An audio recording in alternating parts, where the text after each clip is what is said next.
Hello guys, welcome back to my channel short. अगर आप भी मेरी तरह गेमिंग में इंटरेस्टेड हैं तो आज का वीडियो आपके लिए। आज के वीडियो में बात करने वाले हैं ई स्पोर्ट्स के बारे में। आज जानेंगे सारी चीजें गेमिंग के बारे में, कैसे में करियर बनाना सही है और आप कैसे करियर बना सकते हैं या फिर गवर्नमेंट जॉब ज्यादा बेटर। चलिए बिना बकवास की वीडियो की तरफ आगे बढ़ते हैं।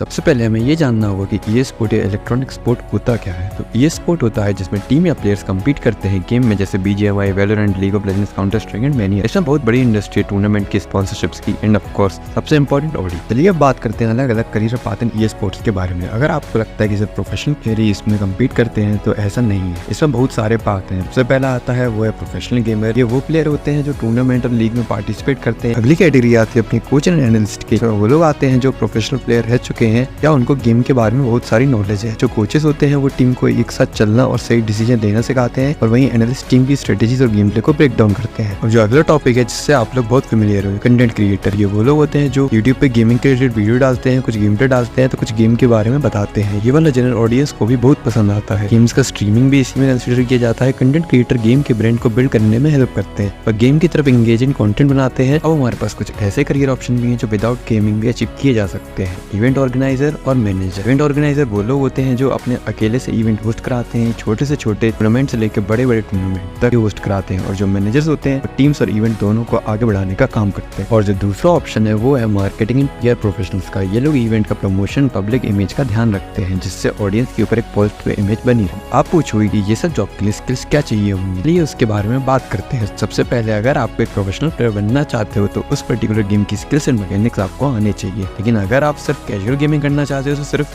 गेम के कल्चर ट्रेंड्स के बारे में पता होना चाहिए। दूसरा पार्ट है कम्युनिकेशन एंड टीम वर्क। अगर आप किसी भी फील्ड में, गेमिंग नहीं और भी किसी भी फील्ड में अगर आप आगे बढ़ना चाहते हो तो ये दो चीजें बहुत इंपॉर्टेंट है।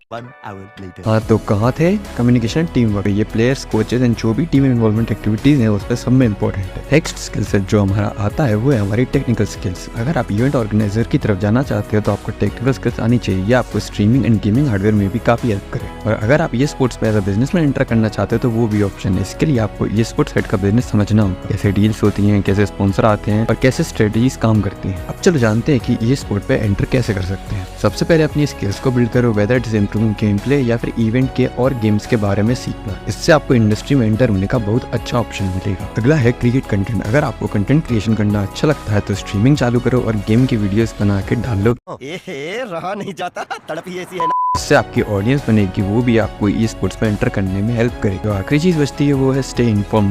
इंडस्ट्री की न्यूज को फॉलो करो, ट्रेंड में रहने का ट्राई करो, जिस चीज का मेटा चल रहा है उसे एक्सेप्ट करो, ई स्पोर्ट्स के लैंडस्केप को समझने का ट्राई करो। आप ये सब डिस्कॉर्ड सर्वर ज्वाइन करके या अपने फेवरेट प्लेयर या स्ट्रीमर को फॉलो करके भी अच्छे समझ सकते हो। ये सब करने के बाद अब आता है इसका सबसे मुश्किल पड़ाव, जिसकी वजह से लोग इसे अप्रोच नहीं करते हैं। किसी भी अदर जॉब की तरह ई स्पोर्ट्स में भी चैलेंजेस आते हैं, चलिए उनके बारे में जानते हैं। सबसे पहला कंपटीशन। अगर आप एक प्रोफेशनल प्लेयर बनना चाहते हो तो आपको हैवी कंपटीशन फेस करना पड़ेगा। एक प्लेयर को हमेशा इम्प्रूव करना पड़ता है और न्यू मेटा को अडेप्ट करना पड़ता है। इसकी वजह से जॉब स्टेबिलिटी बहुत कम हो जाती है। लेकिन अगर आपके पास सही अमाउंट में स्किल्स है तो आपको इसके बारे में चिंता करने की कोई जरूरत नहीं है। और जिस पेस से इंडस्ट्री आगे बढ़ रही है उस हिसाब से ये सीन अब बड़ा ही होगा, जिससे और भी ज्यादा करियर ऑप्शन ओपन होंगे। चलिए अब मैं आपको बताता हूँ कि आपको ई स्पोर्ट्स में करियर बनाना चाहिए या नहीं। लेकिन उससे पहले अगर आप वीडियो यहाँ तक देख रहे हो तो प्लीज एक लाइक तो बनता है।